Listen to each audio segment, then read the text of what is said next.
El Parque Kosudnjak en las afueras de Belgrado, la capital de Serbia. En mayo de 1914, un estudiante bosnio, Gavrilo Princip, llegó con una pistola Browning para hacer prácticas de tiro.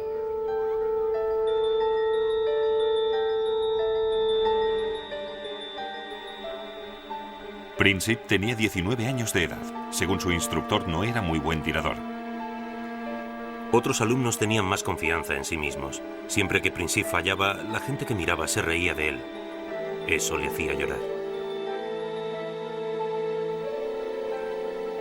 En un lugar más discreto del bosque tenía la oportunidad de afinar la puntería disparándoles a los árboles. Su objetivo era mucho más ambicioso. Soy un seguidor de las ideas anarquistas radicales, que tienen como objetivo destruir el sistema actual mediante el terrorismo. En 1914, el deseo de Princip se vio cumplido. Primera Guerra Mundial.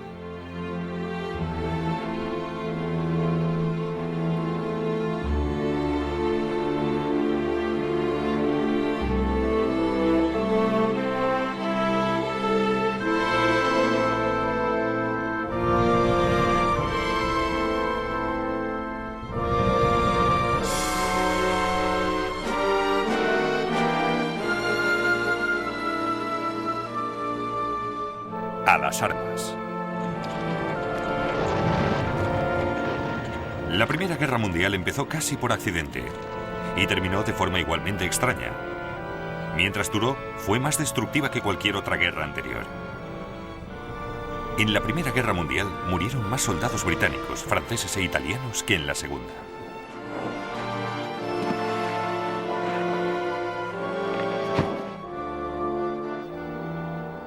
Fue el primer conflicto genuinamente global. No solo se luchó en los campos de Francia y Flandes, sino también en las montañas, los desiertos, por mar y aire. La Primera Guerra Mundial conformó el siglo XX. Desencadenó la Revolución Rusa. Situó a Estados Unidos como potencia mundial. Apenas 20 años después, los fallos de sus fracasados acuerdos de paz llevaron al mundo a una segunda y terrible guerra, y luego a la Guerra Fría. Pero las ideas por las que lucharon los hombres de 1914 siguen conformando nuestro mundo en la actualidad. Nacionalismo y democracia, el imperio de la ley internacional y los derechos de las naciones. Ahora, después del colapso del comunismo, el mapa de Europa se parece mucho al que fue dibujado tras la Primera Guerra Mundial. Vivimos con sus amargas y no resueltas consecuencias, en Oriente Medio y en los Balcanes. Y fue en los Balcanes donde todo empezó, hace casi 100 años.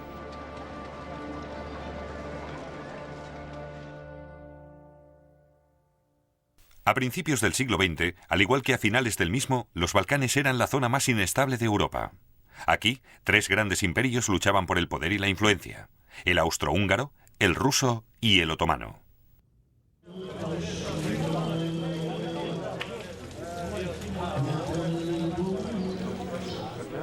Durante cientos de años, los turcos otomanos gozaban de mejor posición. Serbia, Bosnia y Albania estaban bajo su control.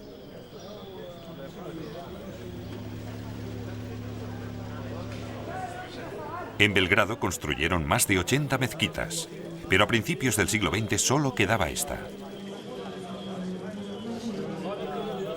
Serbia había expulsado a los turcos y se había declarado reino eslavo independiente.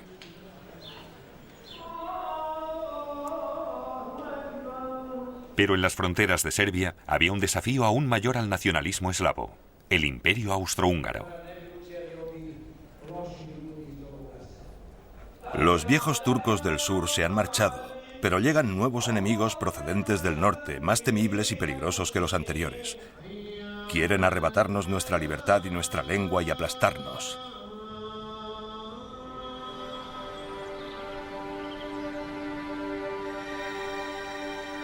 Gavrilo Princip nació en una zona montañosa y muy pobre de Bosnia.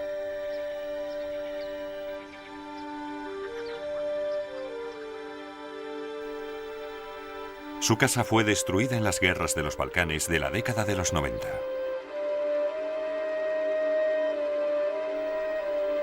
Sus iniciales, grabadas en 1909, son una de las pocas señales que indican que vivió aquí. Años antes, los austrohúngaros le habían arrebatado a los turcos el control de Bosnia, el enemigo al que Princip quería destruir.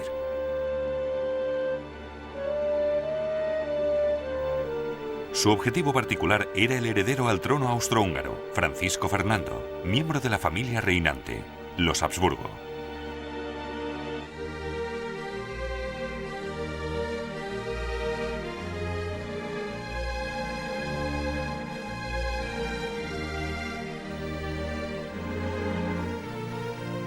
Ese extraordinario imperio conocido como la monarquía dual austrohúngara es menos un imperio, un reino o un estado que la propiedad personal de los Habsburgo, cuyo talento hereditario para la adquisición de tierras puede verse en el actual mapa de Europa.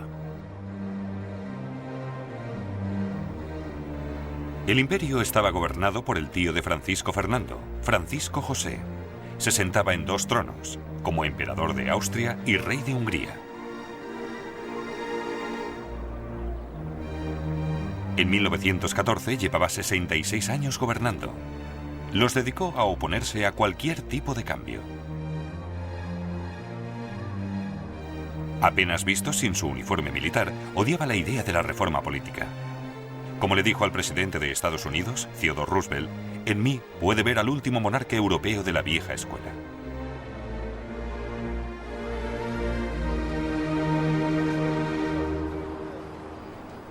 El imperio austrohúngaro era parte clave de la seguridad europea, un imperio multinacional que mantenía la paz en las fronteras occidentales. Viena, la capital, era uno de los grandes centros cosmopolitas de Europa.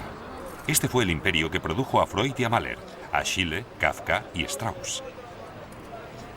Reunía a 10 nacionalidades por lo menos, no solo austríacos y húngaros, sino también checos, eslovacos, polacos, rumanos, italianos, croatas y bosnios. El Foreign Office británico preparó una guía para ayudar a saber quién era quién. Teutones, antieslavos, fuertes y desagradables. Inexpresivos, prácticos, tímidos y suspicaces, tacaños. Muy altos, de nariz grande. Eslovacos, ignorantes pero artísticos. Rutenios, salvajes e ignorantes pero... Checos, musicales. vigorosos, fuertes, intensamente nacionalistas. Pero también era un imperio que vivía en un estado de crisis permanente. Polacos, todos a favor de la independencia de Polonia. Serbobosnios, pro-yugoslavos, italianos, antiaustríacos.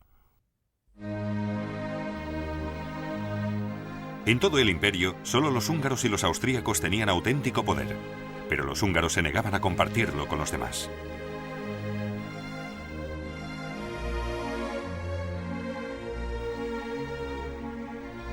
Para países como Serbia, Austria-Hungría era la prisión de las naciones, un estado represivo y no democrático que trituraba a los pueblos pequeños bajo su tacón.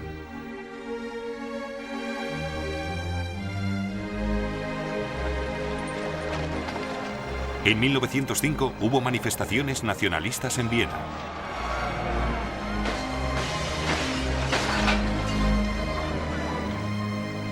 En 1912 hubo disturbios en Budapest. En 1914 había habido inestabilidad étnica en casi todas las zonas del Imperio Austrohúngaro.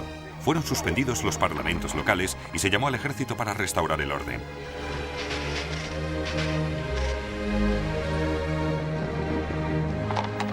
Los problemas domésticos del Imperio Austrohúngaro ofrecieron oportunidades a sus enemigos. Serbia quería el desmembramiento del imperio. Por ello, apoyaba la inestabilidad nacionalista, especialmente en Croacia y Bosnia. Apoyados por la Rusia eslava, Serbia se consideraba la única esperanza independiente para los eslavos que vivían bajo gobiernos extranjeros en los Balcanes. Quería unirlos en un solo estado de eslavos del sur, Yugoslavia.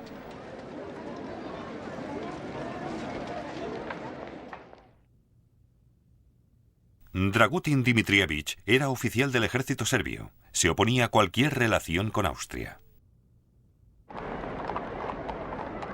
La ciega rendición al abrazo de Austria es una vergonzosa traición a las tradiciones serbias. Soy consciente de que Serbia debe, con todas sus consecuencias, convertirse en el líder no solo de los serbios, sino de Yugoslavia. Dmitrievich creía que matando a los reyes podría conseguir cambios políticos. Le había dado buen resultado en el pasado. En 1903, capitaneó una revolución palaciega, matando al viejo rey de Serbia, demasiado cercano a Austria para el gusto del ejército, y poniendo a uno nuevo en su lugar. La multitud expresó una gran alegría. Se pusieron flores y hojas en el sombrero. Las ventanas se adornaban con banderas, flores y guirnaldas. Belgrado lo estaba celebrando. El resto del mundo estaba horrorizado por el sangriento golpe de Estado de Serbia. Serbia era tratado como un Estado rebelde. Un nido de revolucionarios, se quejó un ministro de Exteriores. Solo 2 países enviaron embajadores a la coronación del rey Pedro: Rusia, el gran aliado de Serbia, y Austria, su mayor enemigo.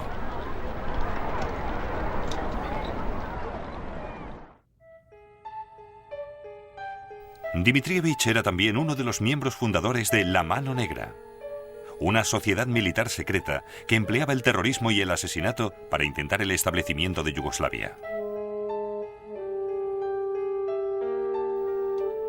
Se dice que enviaba hombres para asesinar a líderes militares y miembros del gabinete austrohúngaros. También se dice que intentó matar al emperador Francisco José.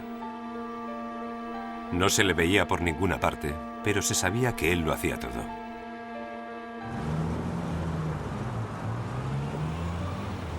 En la primavera de 1914, Gavrilo Princip también se encontraba en Belgrado hablando de la revolución con sus amigos.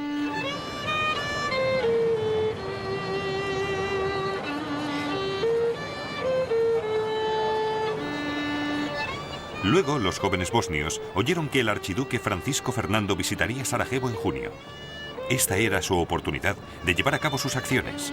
Por suerte para ellos, sus planes llegaron a oídos de Dmitrievich y La Mano Negra.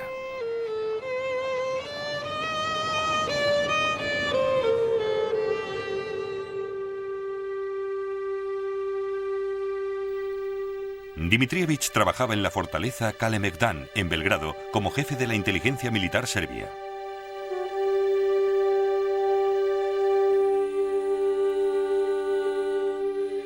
En la primavera de 1914, el mayor Voja Stankosic, también miembro de La Mano Negra, entró en su despacho para hacerle una pregunta.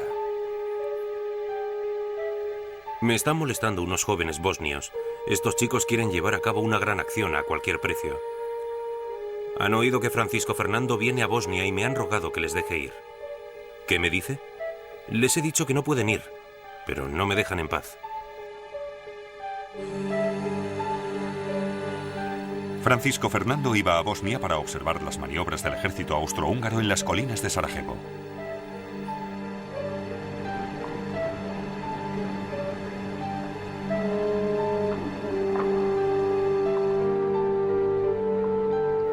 Como jefe de inteligencia, Dmitrievich temía que estas maniobras fueran una cortina de humo y que los planes de Francisco Fernando fueran la invasión de Serbia.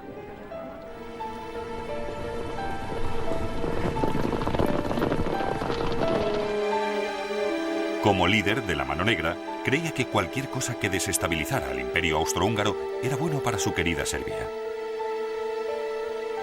El plan de Princip para asesinar a Francisco Fernando le satisfacía plenamente. Bien, dijo, déjele ir.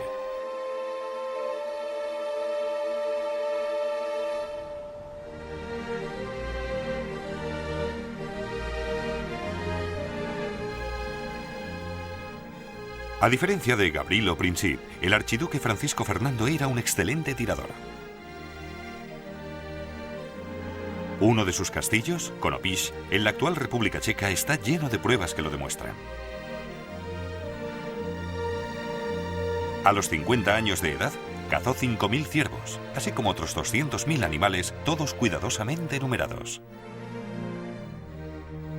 Cualquiera que alterara la paz del archiduque en Konopíš, entrando en sus tierras, como a veces ocurría con inocentes excursionistas en domingo, tenía que soportar los gritos de un propietario irascible y enfurecido que amenazaba con disparar a cualquiera que se atreviera a entrar en sus tierras una segunda vez.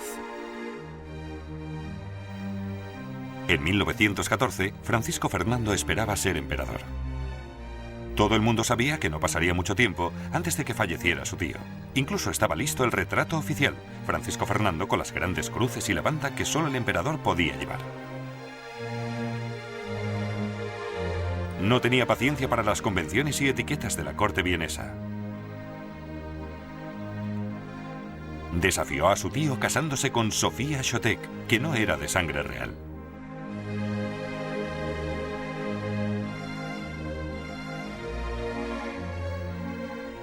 Lo más inteligente que he hecho en mi vida ha sido casarme con mi Sofía. Ella lo es todo para mí. Mi esposa, mi consejera, mi médico, mi ángel de la guarda. En una palabra, mi felicidad. Francisco Fernando también tenía ideas radicales para la reforma política. Reconocía que cuanto menos poder tuvieran las minorías nacionalistas en el imperio, más buscarían la ayuda de otros países. El viejo sistema permitía a las etnias alemana y húngara dominar el gobierno. Era un sistema que no podía durar. No puedo dejar de sorprenderme de que las nacionalidades sigan siendo leales después del trato recibido durante tantos años. Tienen que estar conmigo. Es la única salvación para el futuro.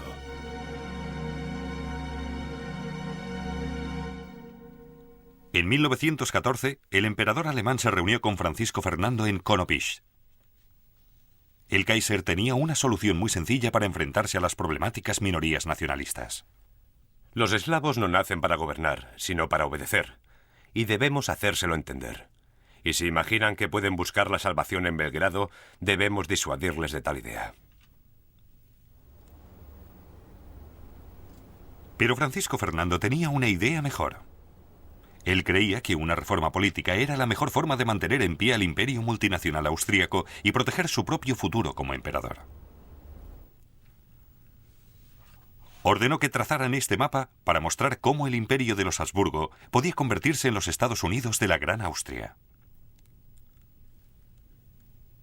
Pero por encima de todo, Francisco Fernando quería evitar la guerra en los Balcanes. Una noche propuso un brindis después de una cena.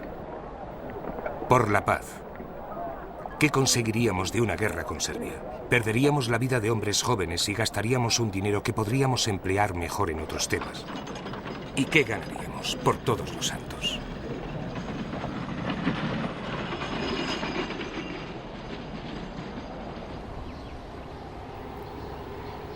Gavrilo Princip cruzó la frontera de Serbia con el imperio austrohúngaro por aquí, por el río Drina. Llegó en barca a la isla Isakovic, donde había un puesto militar serbio. Los soldados le ayudaron a llegar a Bosnia.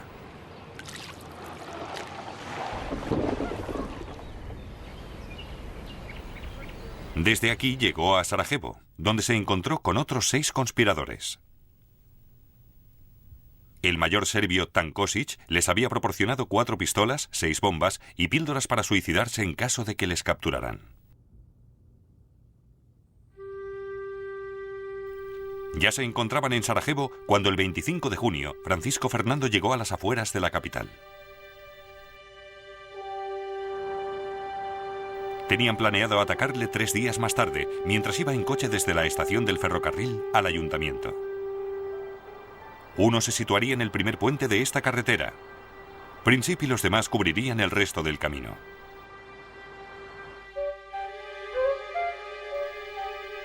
Francisco Fernando eligió muy mal la fecha para su visita. Sarajevo estaba cubierto de banderas para celebrar la ocasión, pero el 28 de junio era el Día Nacional de Serbia, un foco natural de odio contra los Habsburgo, como había advertido el embajador serbio en Viena. Esto causará un gran descontento. Algún joven serbio puede poner una bala de verdad en vez de una de fogueo en su arma y disparar. Por ello, sería conveniente que el archiduque Francisco Fernando no fuera a Sarajevo. Pero los austríacos se rieron de los temores del embajador. En la mañana del 28 de junio, Francisco Fernando y Sofía llegaron en tren a Sarajevo. A pesar de las advertencias, la seguridad era muy relajada. Los soldados no cubrían el recorrido, solo unos pocos policías.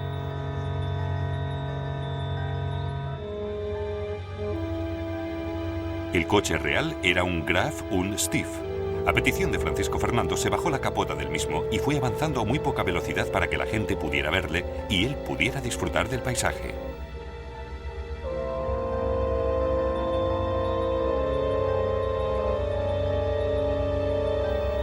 Cuando la comitiva pasó el primer puente, el conspirador que allí se encontraba lanzó su bomba.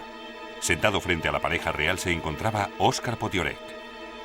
La explosión tuvo lugar inmediatamente después de que la archiduquesa gritara «¡Avance, rápido!». Yo estaba seguro de que no le había pasado nada a nuestro coche. El archiduque comentó tranquilamente «Siempre he pensado que podía ocurrir algo así». La bomba había rebotado en el coche, estallando detrás del mismo, hiriendo a 2 agentes y a varios civiles.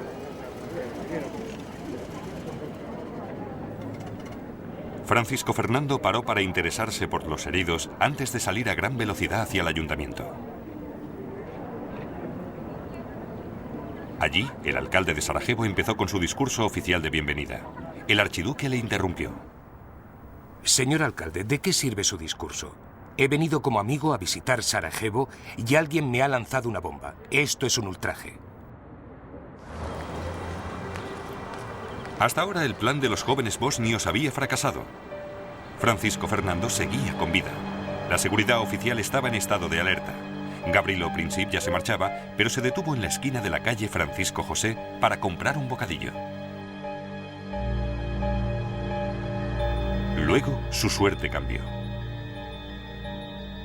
Francisco Fernando había salido del ayuntamiento. Debería haber seguido el río viajando a gran velocidad para no dar oportunidad a los otros asesinos. Pero su chofer se equivocó al girar en la calle Francisco José.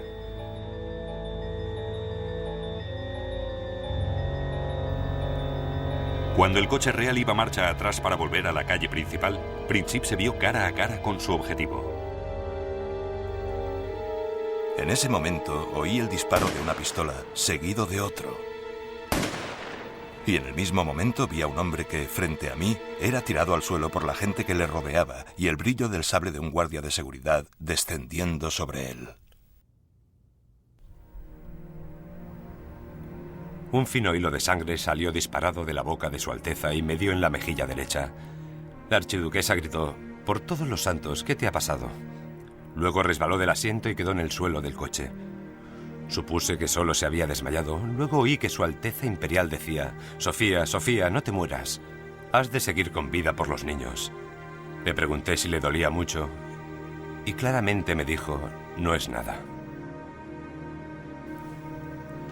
Francisco Fernando y Sofía murieron camino al hospital.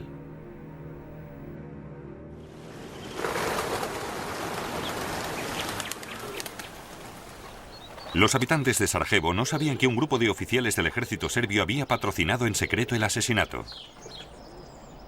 Pero llegaron a la misma conclusión que el resto del mundo, que Serbia había apretado el gatillo. Los elementos proaustríacos que allí había se volvieron locos. La excitación del momento se transformó en furia contra todos y todo lo serbio. Tiendas, escuelas e iglesias serbias fueron arrasadas y saqueadas. Las calles se llenaron de muebles, ropas, bicicletas, libros, incluso iconos y cruces, retorcidas y ennegrecidas amontonadas en el arroyo.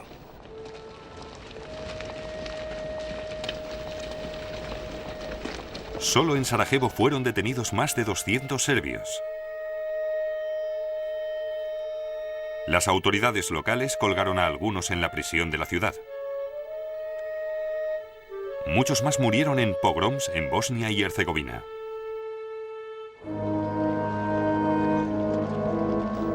El 4 de julio tuvo lugar en Viena el funeral por Francisco Fernando y Sofía. Óscar Potiorek ya había escrito al Ministerio de Asuntos Exteriores pidiendo que el Imperio Austrohúngaro se vengara de Serbia.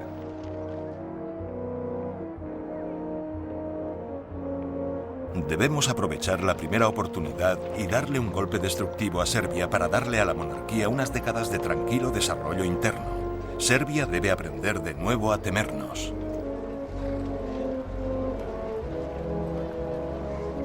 El jefe de Estado Mayor del Imperio Austrohúngaro, Konrad von Hotzendorf, estaba de acuerdo. Esta no es la acción de un solo fanático. Este asesinato representa la declaración de guerra de Serbia al Imperio Austrohúngaro. Si dejamos pasar esta ocasión, la monarquía se verá expuesta a nuevas explosiones de conflictos étnicos.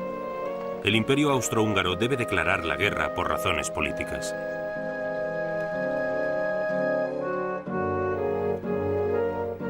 Durante su vida, el príncipe heredero había defendido ardientemente la coexistencia pacífica con Serbia. Una vez muerto, se había convertido en una causa de guerra.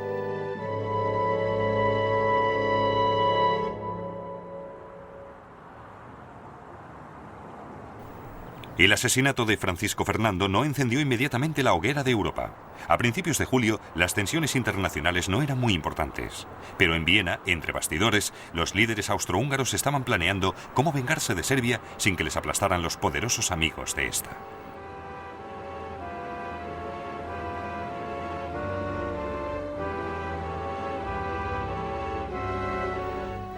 Incluso antes del asesinato, Konrad Hotzendorf, jefe del Estado Mayor, había propuesto no menos de 20 veces declararle la guerra a Serbia. Ahora volvió a insistir en sus demandas. Le expresé a Su Majestad mi opinión de que la guerra con Serbia era inevitable.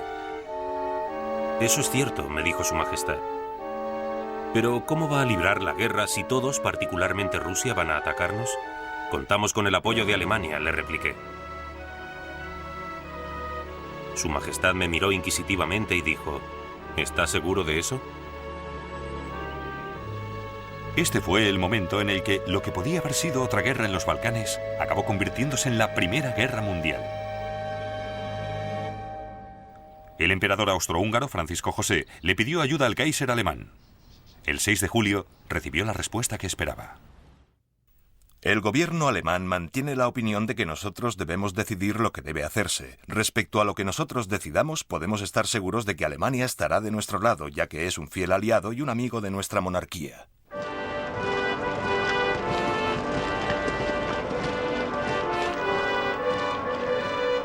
La crucial decisión alemana de apoyar a Austria se hizo sin tener en cuenta las consecuencias.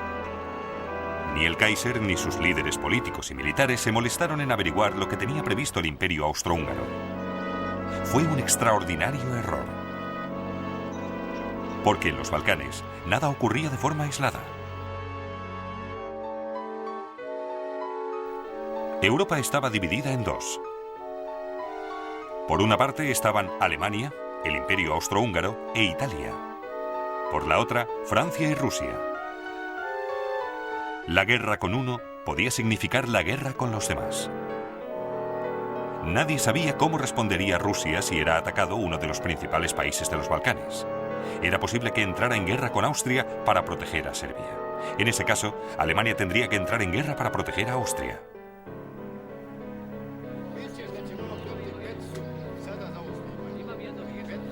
Los alemanes pensaron que tal vez los rusos no participarían. El embajador alemán en San Petersburgo sostenía que Rusia no podía arriesgarse a entrar en guerra por miedo a una revolución interna. El ministro de Exteriores alemán decidió que Austria llegaría a un acuerdo con Serbia. El canciller alemán, Bethmann Hollweg, creía lo mismo. El crimen de Sarajevo es censurable, pero políticamente podría tener el resultado positivo de que Rusia sienta cierta repulsa por los serbios.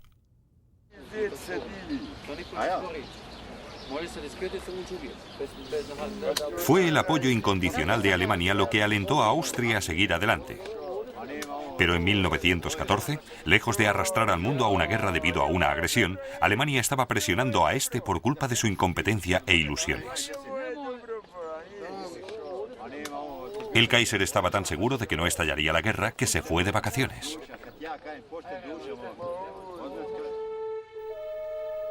En Sarajevo ya había empezado el juicio contra Gavrilo Princip. El tribunal contaba con testimonios suficientes que demostraban que unos oficiales del ejército serbio le habían ayudado. Y con la ayuda incondicional de Alemania, esto bastaba para Austria. Le condenaron a 20 años de prisión donde murió en 1918. Austria le envió un ultimátum a Serbia.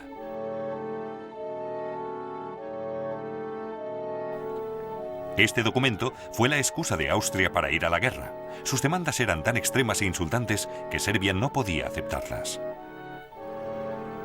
Pero en el caso de que las aceptara, el embajador austríaco en Belgrado recibió la orden de considerar cualquier respuesta como inaceptable.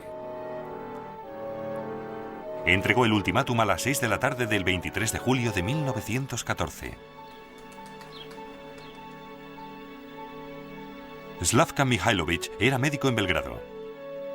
La noticia del ultimátum se propagó rápidamente y muy pronto cundió la alarma. Las calles y los bares estaban llenos de gente ansiosa. Todo el mundo se preguntaba qué respuesta daría nuestro gobierno, si podría evitarse una nueva guerra.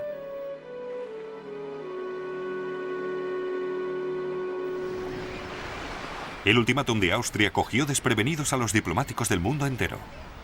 El gobierno, la prensa y la opinión pública francesa se han visto inconcebiblemente sorprendidos. París está casi muerto. Todos los embajadores menos uno están fuera de la ciudad. El embajador italiano está en Irlanda. Cuando llegó el texto del ultimátum de Austria, el Kaiser se encontraba en su yate, en Noruega. El Kaiser salió a cubierta después de desayunar como de costumbre. Yo aún sostenía el radiograma en la mano y me dijo, por una vez es una nota muy fuerte. Desde luego que sí, le dije yo. Y significa la guerra. A lo que el Kaiser comentó que Serbia jamás se arriesgaría a una guerra. Es posible que de haberse hallado sola no se hubiera arriesgado. Pero el 24 de julio el príncipe Alejandro, regente de Serbia, telegrafió a Rusia pidiendo ayuda. En San Petersburgo, el ministro de Exteriores ruso le habló claramente al embajador británico. Austria no habría actuado de forma tan agresiva sin el consentimiento de Alemania. Espero que sin pérdida de tiempo el gobierno británico se declare a favor de Francia y Rusia. Rusia estaba convencida de que Alemania era más belicista. El 26 de julio llamó a sus reservistas. Este fue el segundo paso más importante de la crisis, como advirtió el 28 de julio Edward Grey, secretario de Exteriores británico.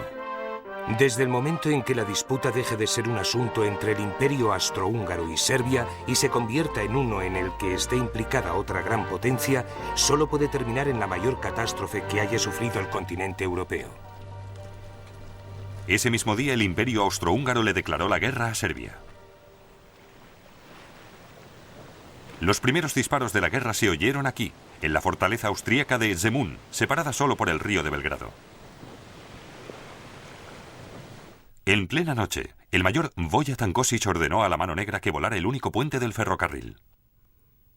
Las ventanas se rompieron en 1000 pedazos y los cristales rotos cubrían el suelo. Los pacientes empezaron a gritar.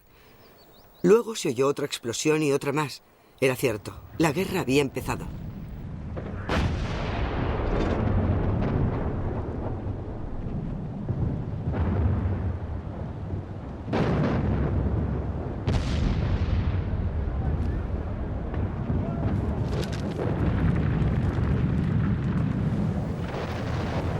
¿Cómo se merece nuestra vieja ciudad el nombre que le habían dado los turcos, la Casa de las Guerras? Proyectiles procedentes de todas direcciones se cruzaban sobre la ciudad. Los austríacos tenían armas muy curiosas, los llamados monitores. Pequeñas embarcaciones armadas con grandes cañones que rodeaban Belgrado como perros rabiosos y disparaban desde todas direcciones. Sin embargo, aún era una guerra entre el Imperio Austrohúngaro y Serbia. El 29 de julio, mientras los proyectiles caían sobre Belgrado, hubo un último intento para que así siguiera. Una serie de telegramas de última hora cruzaron Europa. Del zar al Kaiser, de primo a primo. Querido Guillermo, se ha declarado una guerra innoble contra un país débil. La indignación en Rusia no tiene límites. Querido Nicolás, estoy ejerciendo toda mi influencia sobre los austríacos. Espero que tú me ayudes a suavizar cualquier dificultad que pueda presentarse. Querido Guillermo, mis tropas no iniciarán ninguna acción provocadora. Pero ahora la crisis ya estaba más allá del control de monarcas o políticos. Estaba en manos de los militares. Desde el momento en el que Rusia había movilizado a su ejército, los generales alemanes sabían que su reloj ya se había puesto en marcha.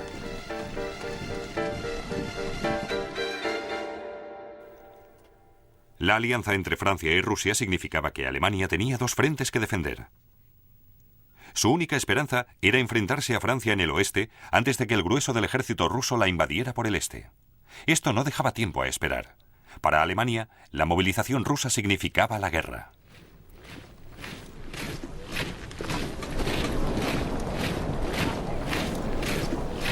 Alemania no había buscado la guerra. Sus generales sabían que una guerra europea sería larga y devastadora, incluso para el vencedor. Pero pensaban que si tenía que ocurrir, era mejor ahora que más tarde. Según todos los observadores, Rusia estará preparada para luchar dentro de unos años. En ese momento nos aplastará debido al número de sus soldados. Ya habrá construido la flota del Báltico y líneas férreas estratégicas. Mientras tanto, nuestro ejército se habrá ido debilitando. El 1 de agosto, Alemania le declaró la guerra a Rusia. 2 días después se la declaró a Francia, el aliado de Rusia.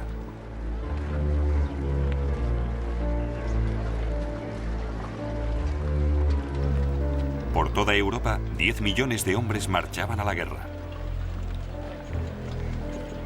A pesar de la música y las banderas, muchos de ellos fueron a la guerra de mala gana. ¿A dónde nos dirigimos? ¿A Francia? ¿A Bélgica? ¿O al este? En la estación la gente agitaba la mano en señal de despedida, algunos con un pañuelo. Yo pensé en mi esposa e hijos solos en casa. De hecho, no era solo un pensamiento, sino una terrible sombra que revoloteaba sobre mi alma.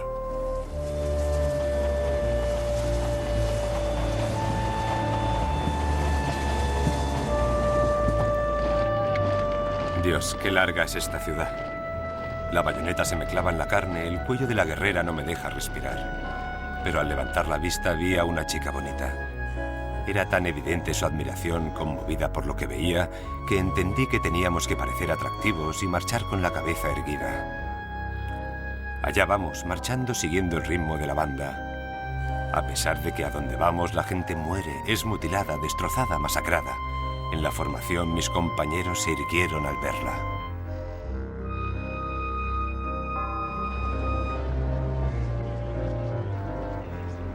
Reina la excitación entre mis compañeros. Los solteros están tranquilos, incluso bromean sobre ello. Los padres de familia están deprimidos. Algunos dicen que no conseguiremos nada de esta guerra. Los alemanes nos vencerán. ¿Qué ganamos nosotros, los campesinos? ¿Por qué tenemos que luchar por unos serbios ofendidos? Los líderes aún sabían menos que sus hombres por qué estaban luchando. No sabían cuáles eran los objetivos de guerra. Alemania y Austria, Serbia, Rusia y Francia estaban convencidos de que la suya era una guerra defensiva a la que otros les habían obligado a ir.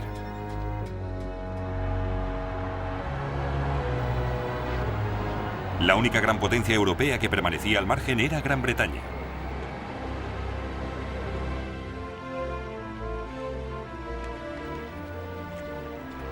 El 2 de agosto de 1914, Gran Bretaña seguía en paz, pero solo temporalmente.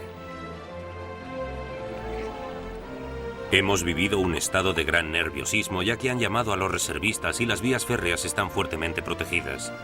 Todo señala que ya tenemos encima la gran guerra que desde hace tanto tiempo temíamos.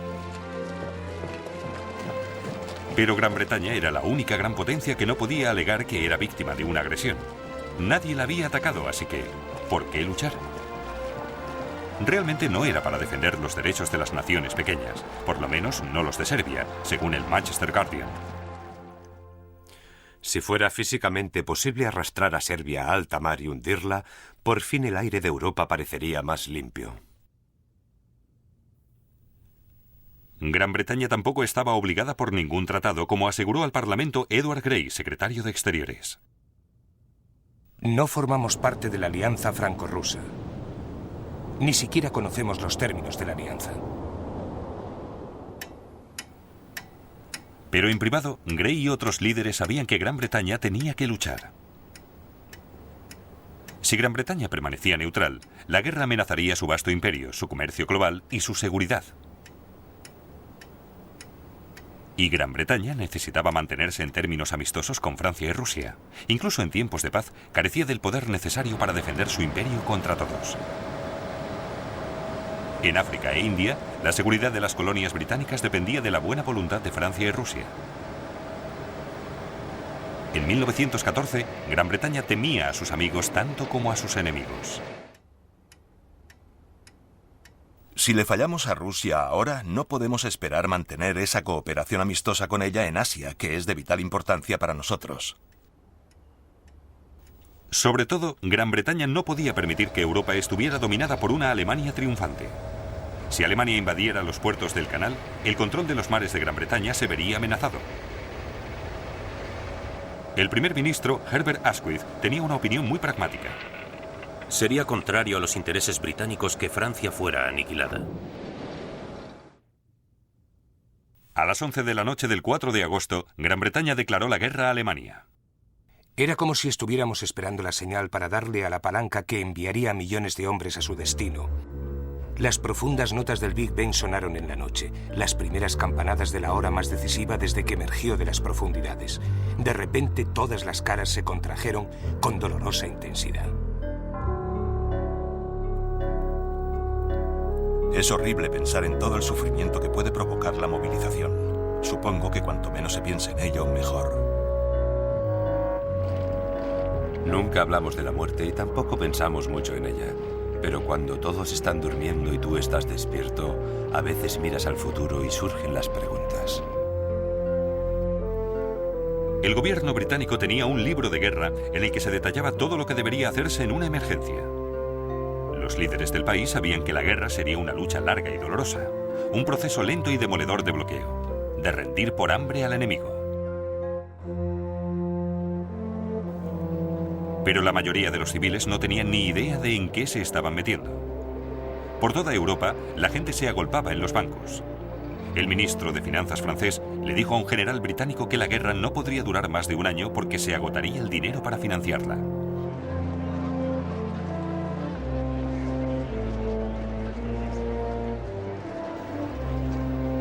La mayoría de la gente esperaba que Gran Bretaña, con la armada más importante del mundo, libraría la guerra en el mar. El secretario de Exteriores tranquilizó a la nación.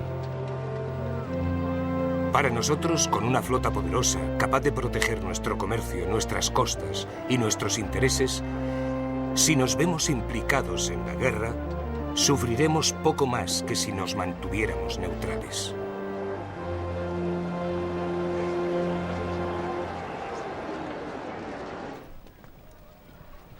Bert Fielder era sargento de los Marines Reales.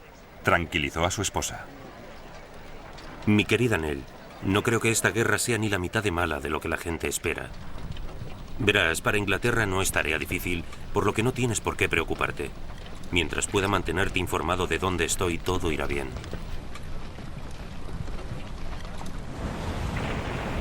Pero las armas con las que el mundo empezó la guerra eran tan nuevas que muy pocas habían sido utilizadas en un campo de batalla. Hacía menos de 10 años que los países se habían dotado de acorazados y submarinos. Nadie sabía cómo utilizarlos. Todas las potencias europeas habían estado acumulando nuevas piezas de artillería, ametralladoras y proyectiles explosivos. Pero ninguna de ellas había participado en una guerra importante en Europa en 40 años.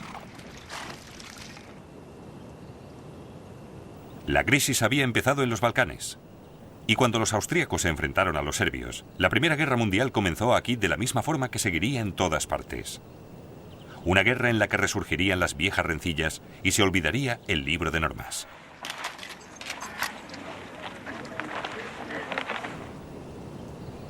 La guerra nos lleva a un país habitado por una población que siente un fanático odio hacia nosotros. Deben observar para con toda la población una severidad, una crueldad y una desconfianza extremas. En algunos sectores, los civiles serbios combatieron en una guerra de guerrillas, no con uniforme ni en un ejército regular. A los austríacos les resultaba difícil saber quién era el enemigo y quién no. Pero las represalias contra el pueblo serbio fueron muy crueles.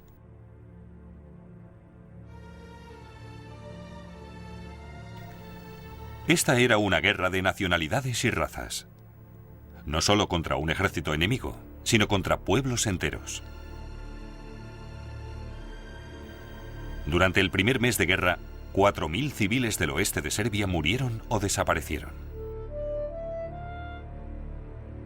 Incendiaron las casas, las saquearon, violaron a las mujeres y asesinaron. 17 personas, mujeres, muchachas y niños, atadas con cuerdas, muertas en una cuneta, todas ellas asesinadas. A las 9 de la mañana fui a Lesnica en busca de suministros para la batería artillera. En la ciudad podían verse las atrocidades cometidas por el enemigo.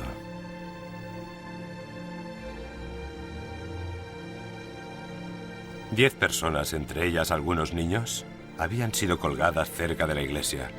En la estación del tren, más de 100 personas degolladas. Una visión terrible para los ojos.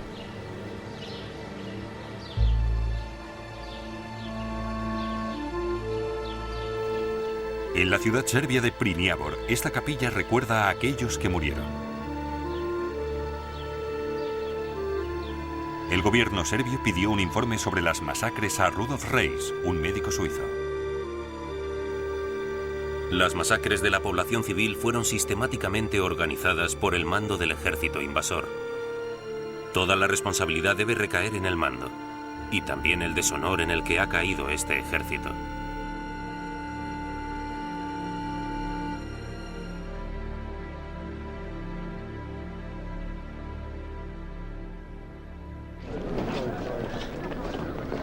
Los austrohúngaros eran menos crueles a la hora de luchar contra el ejército serbio.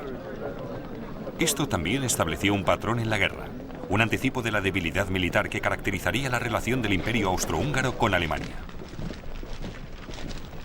Esta era una guerra en la que los acontecimientos en un frente tenían un efecto crítico en el otro.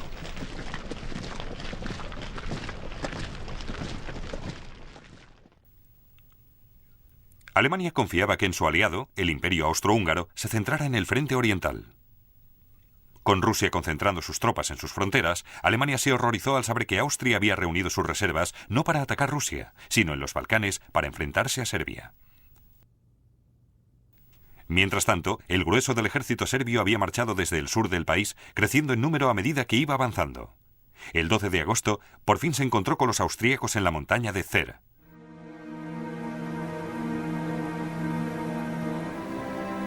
Los serbios ocupaban unas fuertes posiciones defensivas en la montaña y esperaban a que los austríacos cayeran en la trampa. Los serbios nos rodearon.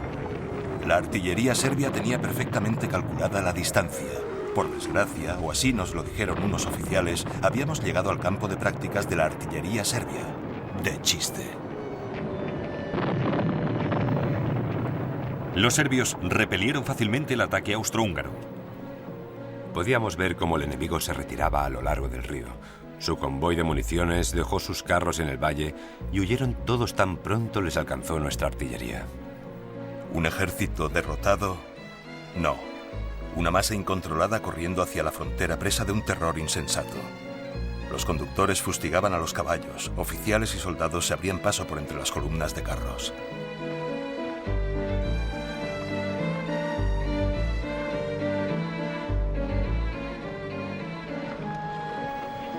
Los prisioneros austrohúngaros de la primera victoria aliada de la guerra. Austria había supuesto que Serbia sería un objetivo fácil, una venganza rápida por el asesinato de Francisco Fernando. Pero Serbia había dispersado al ejército austriaco. Las victorias de 1914 le costaron a Serbia 130.000 hombres. No murieron en vano, se lee en la inscripción en este monumento a los muertos serbios. Todas las naciones aprenderían que nada de esta guerra sería ni fácil, ni rápido, ni limpio. En el frente occidental, un francés, conductor de una ambulancia, le escribió a su hijo: ¿Alguna vez piensas en tu padre, caminando día y noche por campos arados, acostumbrándose a los proyectiles estallando a su alrededor? Me gustaría tener noticias tuyas. ¿Cómo va el colegio? No te des prisa en aprender la geografía de Europa. Creo que va a cambiar muy pronto.